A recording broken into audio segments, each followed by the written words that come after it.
It's been a while, but we have a lot to talk about.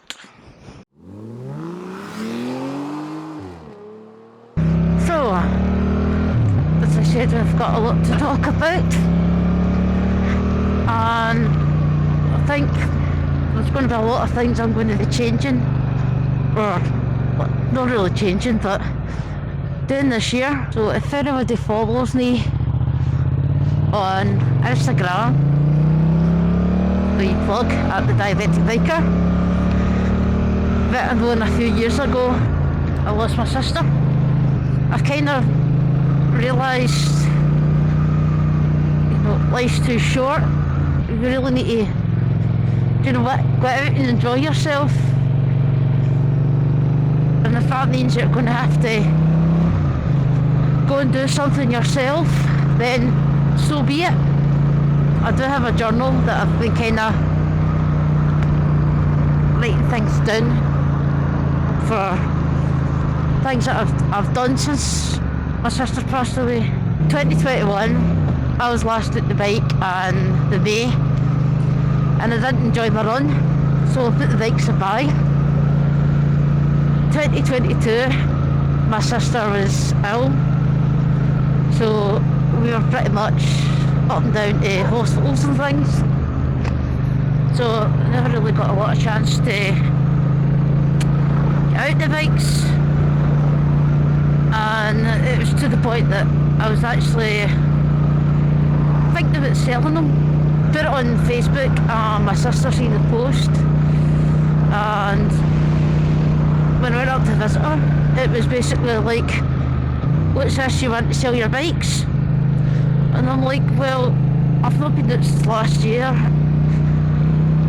I'm not really using them this year, so I don't see the point. And she told me, you're not selling them, this won't last forever. And it was kind of like, I gave her a hug, and that was kind of like, a promise was made there that I was never going to sell these bikes. When my sister passed away in June, again it was kind of, well, I don't want to go out with bikes because if something happens, my parents have just had to bury, their daughter. It's not going to be fair on them to have to, bury a second if anything goes wrong. I mean, we know these are quite high risk as it is, but I didn't want to put my parents through that again. But surprisingly, my mum didn't want me to sell the bikes. It was kind of one of these things, well, you've got to live your life. And she's right. You can't always go through life going,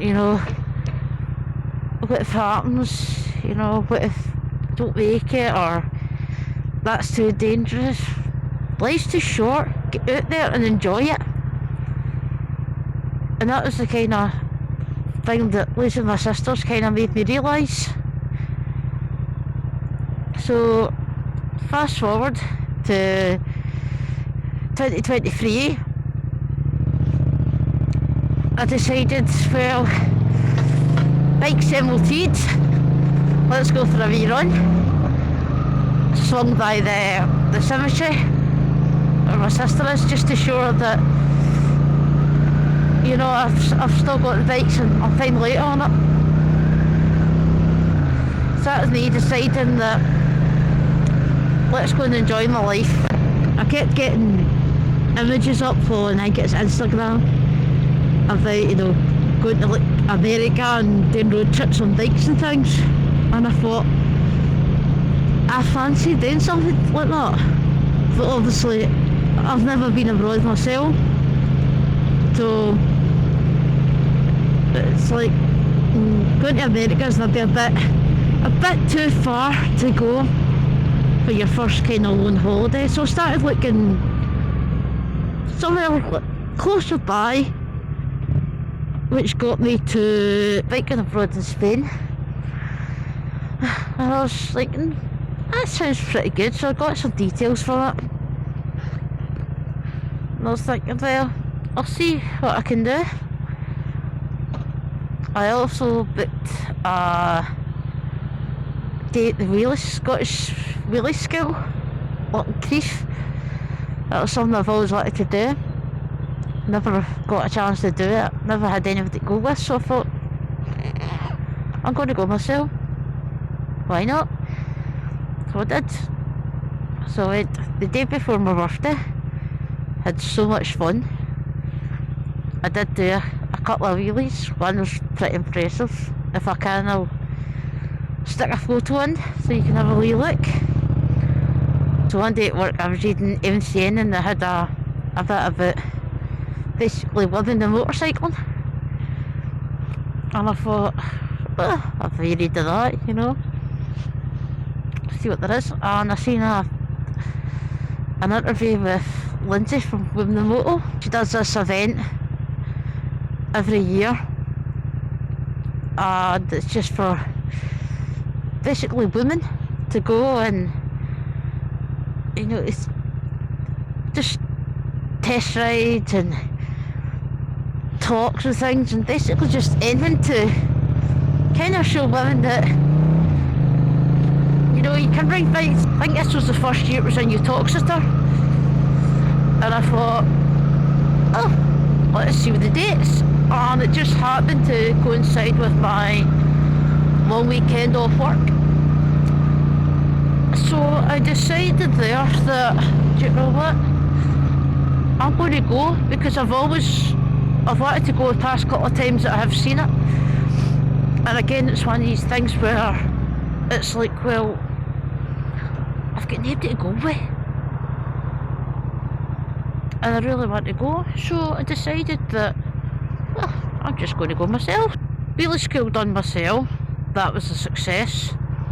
August, I got my tent and my stove, sleeping bag, threw it on the back of the car, also brought some beer, always got to have beer, and headed to Uttoxeter on the car myself. Now, I decided to take the car because I wasn't too sure about riding down that far myself. And I kind of thought, well, if I go and I don't like it, I can throw everything back in the car, head back home again. Not really get into lose. I think it was like £50 odd for the whole weekend, and that was your tickets to the event and camping, which was, I thought, a really, really good price. Got to Uttoxeter and got directed to the car park. So I was trying to find my ticket number for the car park, but it was on my email, so I had to go through all my emails.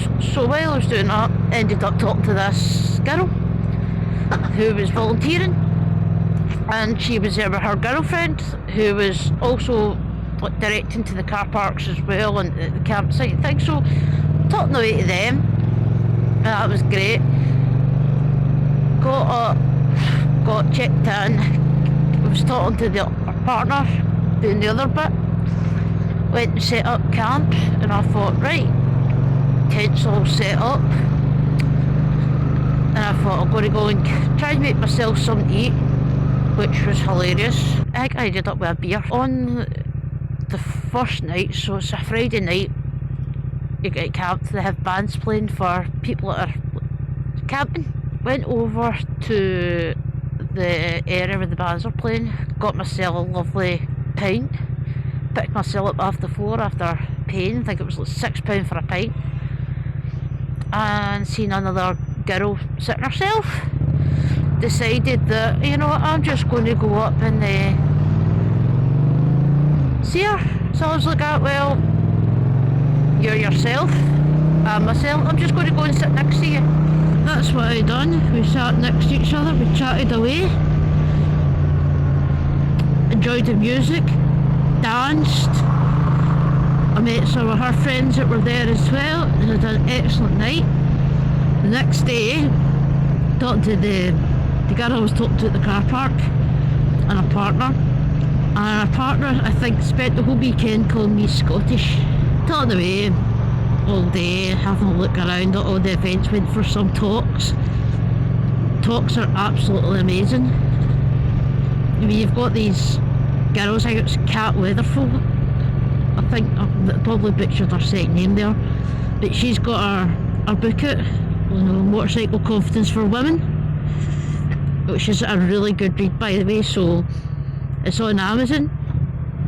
If you get a chance to pick it up, please do.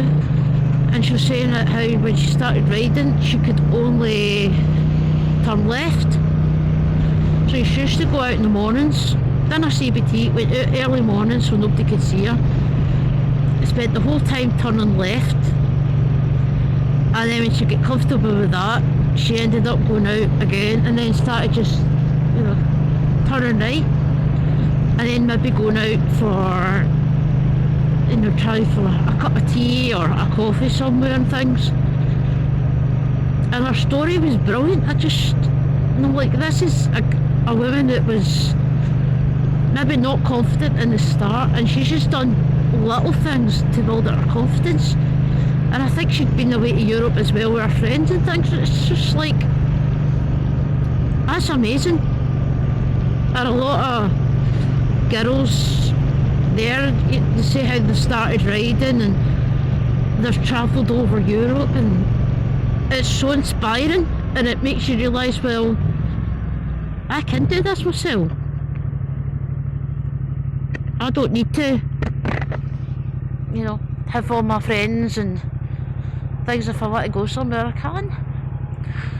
So that was good. Met the lovely Ruby Rides. She's also on Instagram. She's such a fantastic lady, so down to earth. Really, I think she's now a muck-off ambassador, and I don't think they could have picked anybody better. Her bike, she's got a Kawasaki H2, an Aprilia, it's an RSV 1000, and an absolutely stunning BMW HP4, which I must admit I did drool over quite a bit. I went for a nice test ride as well on a CBR 650R and absolutely fell in love with it. I did laugh when the Honda guy was asking everybody how long they're riding. Everybody's got, I've been riding a year, I've been riding 2 years. And it got to me and he's got, how long you been riding for? And I'm like, 10 years. So when I say 10 years, and he's like, 8,000 RPMs. That's when it comes to life. I'm like, oh. So I got put out on behind the guy that was leading the test ride. So it was him, me, and then the other ladies behind. And he's telling us how, the rules of the road, stick to speed limits, things, don't ride like idiots. When we got into a good bit of open road and he opened it up, so did I. So we were maybe pushing the speed limit a little, but it was, oh my god, so much fun. I really enjoyed myself, and I came back and I thought, I need to get this bike. So after that I came back, had another pint, went and watched one of the bands playing, and I just literally just sat down for about 5 minutes, pulled up to dance, and it turned out the ones that put me up to dance were actually from abroad. I ended up coming to their table. We were singing and dancing and drinking. I may have got a little too drunk, but I had a fantastic night. Yet again, one of the bands played a cover of Queens of the Stone Age. No one knows. Queens of the Stone Age was my sister's favourite band, and No One Knows was my favourite song. She quite liked it as well. So when they played that, it was kind of like, do you know what, my sister's here with me. And I remember just sending videos to my mum, pissed, singing away to Queens of the Stone Age, so happy. End of that night, I fell in my tent because I was drunk. Next morning, I was rough, so rough, it was unbelievable. which also meant I couldn't go out and do any test rides, and had to try and sober up again before I was due to drive back home. So yeah, that was fun.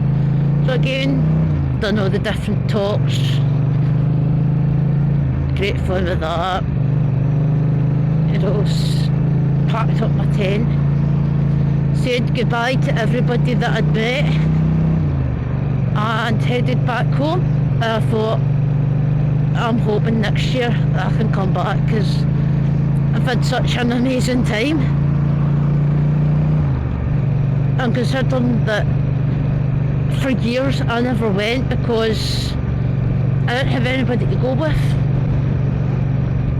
you know, kind of, I'm glad that I did get the courage to go, because it was absolutely amazing.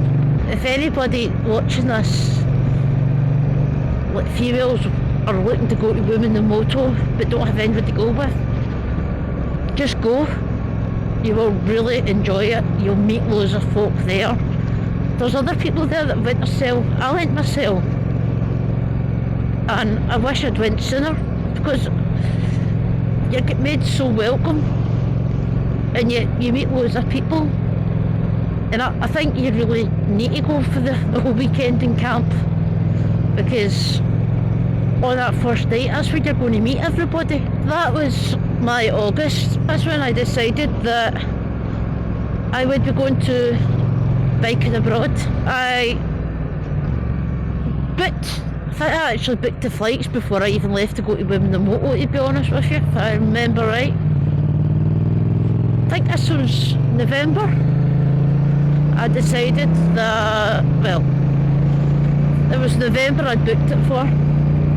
So I was working the night before until, I think it was about midnight, 11 o'clock midnight. So by the time I got down the road, had my dinner, had maybe an hour or two on the couch, and then it was time to go to the airport.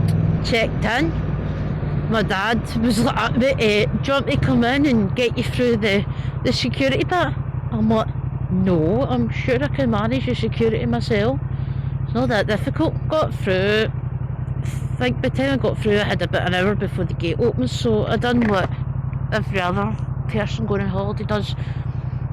Went for an airport pint. Sitting with my pint attendants at 5 o'clock in the morning, reading my book, also about a woman that went to America and rode a Triumph Bonnie. I think it's Zoe Cano.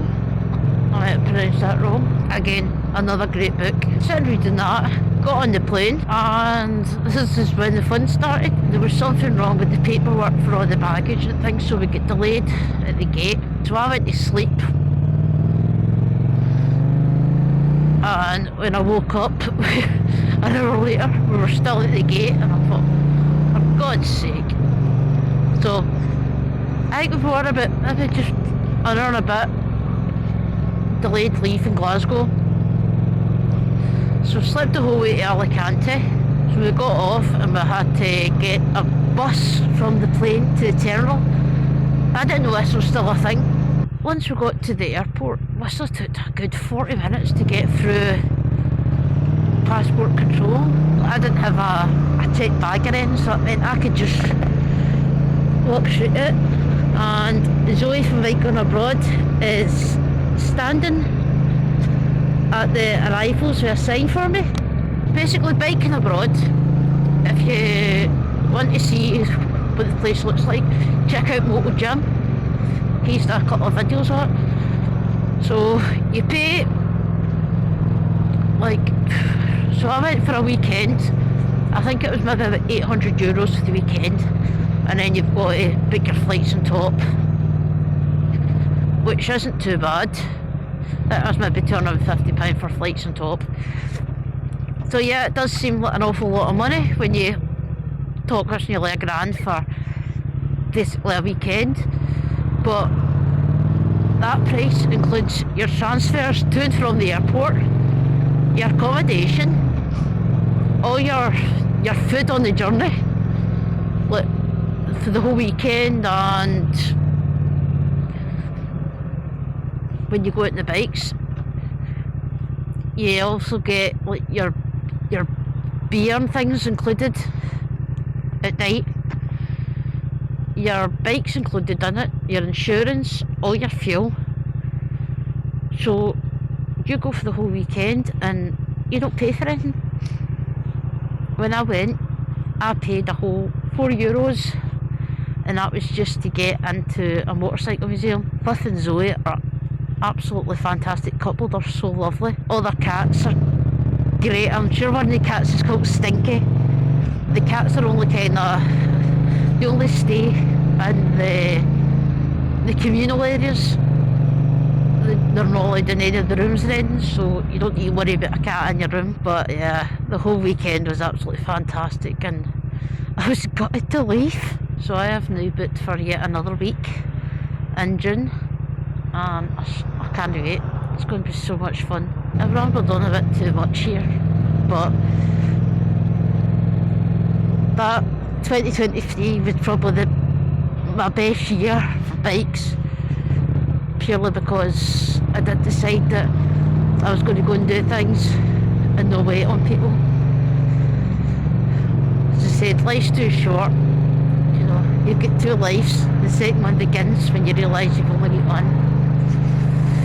So I'm going to love you and leave you all. I'll go to Vic Devines and see if I've got any bolts that they try and not actually, you know, buy shite that I don't need that I usually do. I'll just be in the social park here. So I shall see you all later. Thanks for watching. Goodbye.